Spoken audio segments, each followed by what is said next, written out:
Le silence était lourd. Sur la place centrale d'une petite ville d'Asie, des familles, des croyants, des curieux, tous étaient rassemblés.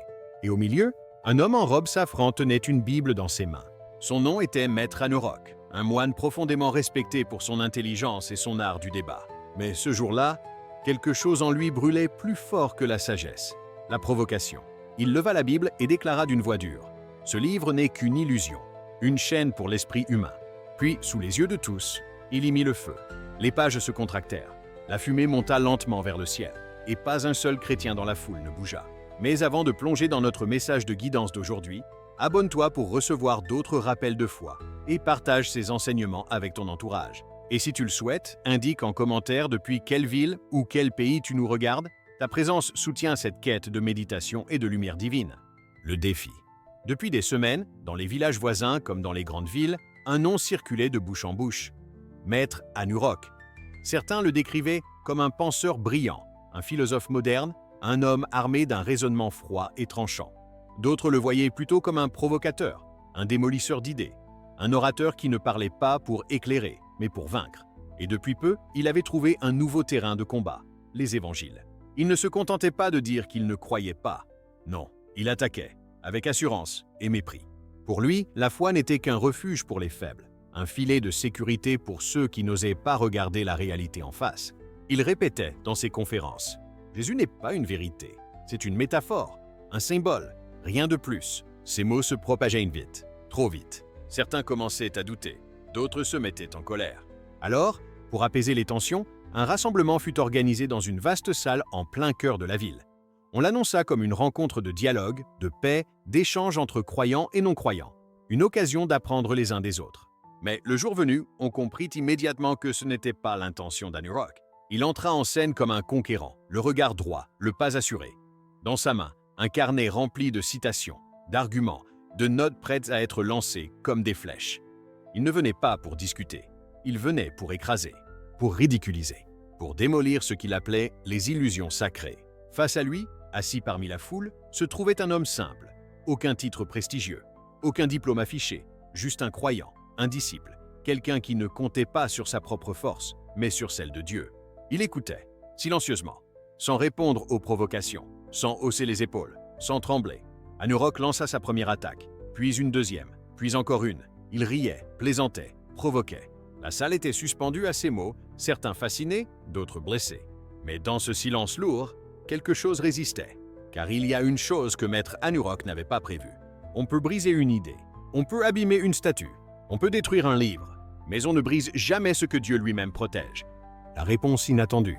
Le feu crépitait encore, dévorant lentement les dernières pages, laissant dans l'air une odeur âcre de papier carbonisé. La salle était plongée dans un silence étrange, presque irréel. On aurait dit que même les murs observaient, incapables de comprendre comment une rencontre de paix avait pu se transformer en scène de provocation. Les regards oscillaient entre les flammes et Maître Anurok, dont le sourire victorieux se figeait lentement. Il venait de porter ce qu'il pensait être le coup final, le geste ultime, brûler la Bible devant tous. Mais c'est alors qu'une voix douce, presque fragile, se fit entendre. Pas un cri, pas une protestation, juste une présence. Une jeune fille s'avança. Elle n'avait pas été invitée à parler. Elle ne faisait pas partie des orateurs, des théologiens ou des figures connues. Elle n'était que Noélie, 12 ans, fille du serviteur de l'église locale. On la voyait souvent ranger les chaises, distribuer des sourires et chanter doucement pendant les répétitions du chœur. Elle s'arrêta devant la pile de cendres encore rougeoyantes. Ses mains étaient jointes devant elle, non en supplication, mais en respect, comme on se tient devant quelque chose de précieux, même si ce quelque chose n'est plus visible. Aucun tremblement dans sa voix, aucune colère au fond de ses yeux, uniquement une paix étrange, profonde, presque contagieuse. Elle regarda Anurok, non pas avec défi, mais avec une compassion désarmante, comme si elle voyait derrière lui la fatigue de quelqu'un qui cherche s'en trouver. Puis elle dit simplement « Ce que vous avez brûlé, ce ne sont que des pages. La parole de Dieu ne brûle jamais. Elle vit dans ceux qui la laissent entrer. » Le silence devint total. Les murmures cessèrent. Les respirations se synchronisèrent. On aurait dit que le vent lui-même venait de s'arrêter. Les flammes moururent, comme si elles avaient entendu. Et dans ce moment suspendu, chacun sentit quelque chose se déplacer. Pas dans la salle, pas dans l'air, dans les cœurs. Noélie ne bougea pas après avoir parlé. Elle n'avait rien à défendre, rien à prouver. Elle se tenait simplement là, comme une lumière discrète qu'on n'avait pas vue venir. et qu'on ne pouvait plus ignorer. Dans la nuit du tourment. Cette nuit-là, le silence de la chambre de Maître Anurok n'avait plus rien du refuge qu'il connaissait. Habituellement, lorsqu'il fermait les yeux, le monde se taisait. Son esprit, entraîné par des années de méditation rigoureuse, devenait un lac immobile où rien ne pouvait troubler la surface. Mais cette fois, la paix n'était pas venue. Il s'assit comme chaque soir, jambes croisées, paumes ouvertes, respiration lente. Il chercha la tranquillité. Il la convoqua. Il essaya de la forcer. En vain. Une agitation invisible tournoyait en lui, une présence qu'il n'avait pas invitée. Un vide lourd, épais, presque suffocant, s'était installé au centre de sa poitrine. Il ne comprenait pas. Lui, l'homme du contrôle. Lui, le maître du mental. Lui, celui qui avait dominé les foules par le poids de ses arguments et la précision de sa voix. Il ferma les yeux plus fort. Il murmura des mantras. Il ralentit son souffle. Mais la paix refusait de descendre. Au lieu de cela, des images vinrent, pas des souvenirs, pas des pensées, des visions. Les flammes, la Bible brûlant et le regard de la petite Noélie, pas accusateur, pas offensé, juste calme. Un calme qui, doucement, fissurait tout ce qu'il pensait être solide. Il ressentit les larmes avant de les comprendre. Elles montèrent sans qu'il les appelle, sans qu'il puisse les retenir. Il ne pleurait jamais. Pourtant, ce soir-là, quelque chose en lui cédait. Et alors, dans le noir, une voix, pas extérieure, pas audible par l'oreille, une voix qui résonnait à l'intérieur. « Ah, pourquoi te dresses-tu contre moi ?» Il sursauta. Sa respiration devint brusquement chaotique. Son cœur battait trop vite, comme prêt à rompre. Il essaya de raisonner, de repousser, de se défendre. Ce n'était qu'une émotion, un trouble passager, une conséquence du débat. Oui, voilà, un simple choc psychologique. Mais la voix revint, plus calme, plus profonde, plus vraie. « Pourquoi te dresses-tu contre moi ?» Il porta la main à son visage, comme pour effacer ce qu'il ressentait. Mais plus il résistait, plus la question prenait racine. Son esprit luttait, fièrement, durement. Mais son âme, elle au plus profond, commençait à se fissurer. Le lendemain, le soleil filtrait à travers les vitraux colorés de la petite église, dessinant des fragments de lumière sur le sol usé par des décennies de prières. L'air, chargé de l'odeur du bois poli et des cierges consumés, semblait murmurer une invitation à la paix. Pour Maître Anurok, chaque pas vers l'entrée était un fardeau. Il n'était plus l'orateur sûr de lui, le conquérant des débats. Il était simplement un homme fatigué, brisé, à la recherche de réponses. Il poussa lentement la porte. Le grincement résonna dans la nef silencieuse, comme une hésitation dans le cœur de celui qui ose enfin reconnaître sa vulnérabilité. Ses yeux balayèrent l'espace, cherchant un signe, une présence familière qui pourrait expliquer l'inexplicable. Et là, au fond de l'église, assise sur un banc étroit, se trouvait Noélie. Elle tenait une Bible ouverte sur ses genoux, les doigts effleurant les pages avec délicatesse, comme si chaque mot était une mélodie qu'on écoute avec attention. Elle n'avait pas levé les yeux lorsqu'il entra, plongé dans la lecture, mais il sentit aussitôt que sa présence irradiait une paix qui ne connaissait ni jugement ni pression. C'était une lumière douce, discrète, mais capable de dissiper les ombres les plus épaisses. Il avança, chaque pas pesant de 1000 doutes. Puis, comme si son corps ne voulait plus mentir, il tomba à genoux sur le sol froid. Épuisé, vidé de toute fierté, il laissa sortir un murmure que personne n'aurait cru capable de franchir ses lèvres. « Bon, si le Christ est vivant, alors pourquoi m'appelle-t-il encore ?» Noélie leva enfin les yeux, et son regard était un mélange de compréhension et de sérénité. Il n'y avait aucune critique, aucune condescendance, juste la certitude tranquille de celui qui sait que l'amour ne faiblit jamais. D'une voix douce, presque un souffle, elle répondit « Parce qu'il ne se lasse jamais de sauver. » Ces mots tombèrent dans l'air, et pour la première fois depuis longtemps, Maître Anurok sentit quelque chose se relâcher en lui.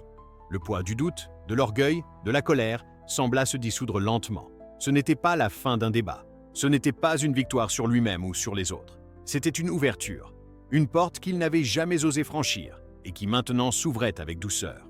Le silence de l'église n'était plus oppressant. Il était vivant, rempli de promesses, de lumière et d'une chaleur qu'il n'avait jamais connue malgré toutes ses méditations et ses philosophies. Il comprit, sans avoir besoin de mots supplémentaires, que certaines vérités ne se combattent pas. Elles se vivent, elles se laissent entrer.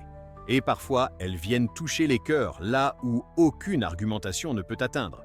Et dans ce moment suspendu, alors que les rayons du matin caressaient doucement son visage fatigué, il sut qu'il venait d'entrer dans un chemin qu'il ne pourrait jamais oublier. La transformation. Ce jour-là, quelque chose de profond se passa dans le cœur de Maître Anurok. Ce n'était pas un simple changement d'opinion. Ce n'était pas une acceptation intellectuelle. Non, c'était une renaissance intérieure, une métamorphose silencieuse mais irrésistible. L'orgueil qu'il avait porté si haut, le courage artificiel qu'il arborait comme une armure, tout cela tomba. Il se sentit pour la première fois léger, dépouillé de cette carapace qui l'avait isolé depuis si longtemps. Les idées qu'il avait nourries, défendues, érigées en vérité incontestable, se brisèrent comme du verre entre ses mains. Il regarda ses anciennes certitudes avec des yeux neufs et reconnut leur fragilité. Et dans cette fragilité, il découvrit une ouverture que seul le divin peut créer dans le cœur humain, l'humilité. Il tomba à genoux, non plus dans la peur ou le désespoir, mais dans un désir sincère de vérité. Ses lèvres murmurèrent des mots qu'il n'aurait jamais cru prononcer. « Oh, pardon, montre-moi la vérité !» Et cette vérité vint, douce, puissante, implacable dans sa bonté. Une lumière intérieure l'enveloppa, dissipant toutes les ténèbres qu'il avait habitées si longtemps. La paix qu'il avait cherchée dans les livres, dans les débats, dans sa propre raison, il la trouva enfin. Non pas à l'extérieur, mais dans ce lieu secret où le Christ parle à ceux qui se rendent à lui. Depuis ce jour, Maître Anurok n'est plus le même. Il ne cherche plus à démontrer, à convaincre, à vaincre par des mots.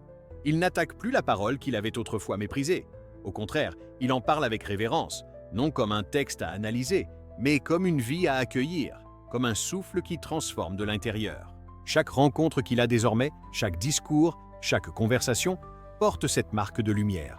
Les flammes de la critique ont été remplacées par une flamme de vérité et de compassion. Ces paroles ne détruisent pas plus, elles éclairent, elles invitent, elles témoignent. Ce qui était mort en lui, sa fierté, sa résistance, sa distance, est maintenant vivant. Et ce qui est vivant est la présence de celui qui ne se lasse jamais de sauver, celui qui transforme les cœurs même des plus orgueilleux, même des plus sceptiques, de l'intérieur vers l'extérieur. Anurok est devenu un témoin, pas parfait, pas sans faille, mais un homme dont la vie raconte désormais une histoire de victoire sur soi-même, de lumière sur les ténèbres et de paix qui dépasse toute compréhension humaine. Ce n'est pas l'histoire d'un livre brûlé.